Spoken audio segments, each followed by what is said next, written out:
साथीहरू तेरो दाइ धेरै ठुलो मान्छे भइसक्यो धेरै ठुलो भइसक्यो केटा हो एक्लैलाई लिन आउँछ के म एक्लै चढाएको छु त्यही हो कोही छ त यहाँ छैन नि होइन यो लेभल पुगिसक्यो क्या तेरो दाइको यो लेभल पुगिसक्यो हो नि टक्क एक्लै यसरी म बस्छु मात्रै होइन ट्याक्क मलाई लिन आउँछ क्या ओके गाइज नबिर्सिनु है यो लेभलमा पुगिसक्यो पैसा आयो भने भाइ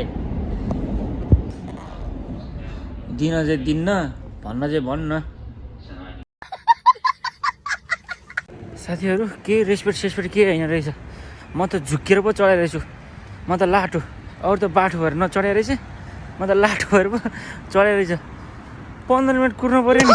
के भन्छ अर्को झुक्किएर ट्रेन चढाइरहेछ